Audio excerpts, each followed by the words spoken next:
आज आम्ही इथं खरोखर भारताला पहिलं ऑलिम्पिकचं वैयक्तिक खेळ प्रकारामध्ये ज्यांनी मिळवून दैवत त्या खशाबा जाधवांच्या स्मारकाला अभिवादन करून गेली 3-4 वर्ष झालं जो कुस्ती क्षेत्रातील महाराष्ट्र केसरी पदाची जी हळसांड चालू आहे, खरखर गेल्या वर्षी त्यावरती मी आवाज उठवलेला होता की दरवर्षी महाराष्ट्रामध्ये एक महाराष्ट्र केसरी कुस्ती स्पर्धा झाली पाहिजे. गेली 2-3 वर्ष झालं महाराष्ट्रामध्ये 2-2 महाराष्ट्र केसरी कुस्ती स्पर्धा पार पडत आहेत. म्हणून मी एकट्यानं गेल्या वर्षी सांगली जिल्हाधिकारी कार्यालयासमोर उपोषण करून मुख्यमंत्री महोदयांना व क्रीडा मंत्री महोदयांना निवेदन दिलं की आमची जी 60 वर्षाची जी परंपरा चालू आहे कुस्ती क्षेत्रामध्ये दरवर्षी एकच महाराष्ट्र केसरी कुस्ती स्पर्धा ती अखंडित राहिली पाहिजे आणि ह्या पदे राखला गेला पाहिजे. म्हणून मी गेल्या वर्षी प्रयत्न केले, पण आज खरखर कुस्ती क्षेत्रासाठी आमच्या महाराष्ट्र केसरी पदासाठी एक दुर्दैवाची गोष्ट म्हणजे आम्हाला मीडियाच्या माध्यमातून समजलं की ह्या वर्षी 4 महाराष्ट्र केसरी कुस्ती स्पर्धा राज्यामध्ये पार पडणार आहेत.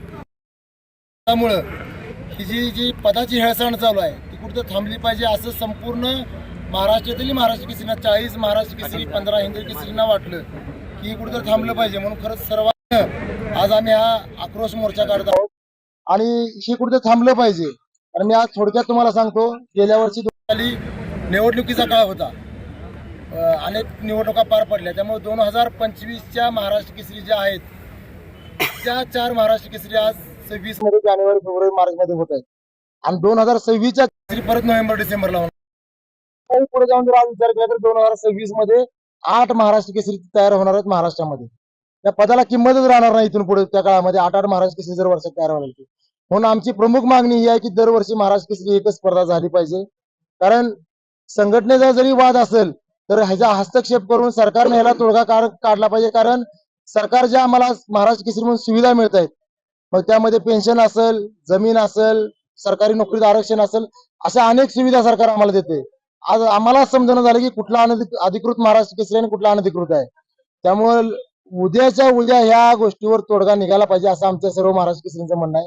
कारण उद्या मुख्यमंत्री महोदय असतील, दोन्ही उपमुख्यमंत्री असतील, त्यातील एक क्रीडा मंत्री सुनीलराव वहिनी आहेत, उपमुख्यमंत्री पण आहेत, क्रीडा मंत्री पण आहेत. खरखर अजितदादांनी कुस्ती क्षेत्रासाठी खूप मोठं योगदान दिलेलं आहे.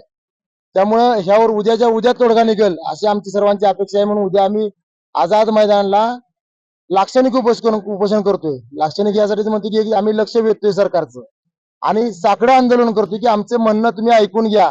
आणि कुस्ती क्षेत्रात जी खदखद चालू आहे, खरखर आज कुठेतरी हेळसांड चालू आहे, ती थांबवण्याचा तुम्ही प्रयत्न करा. उद्या निर्णय होईल ही सर्व आमच्या महाराष्ट्र केसरींची अपेक्षा आहे. आज खरखर सांगली कोल्हापूरचे महाराष्ट्र केसरी इथे आहोत. पुण्यामध्ये आज आम्ही 5 वाजता पोहोचल्यानंतर पुणे, सोलापूर, अहिल्यानगर, संभाजीनगर, परभणी, बीड तिथील सर्व कुस्ती शौकीन महाराष्ट्र केसरी असे सर्वजण मिळून आम्ही मुंबईला आज मुक्कामी जाणार आहोत आणि उद्या आझाद मैदानावर उपोषण बसणार.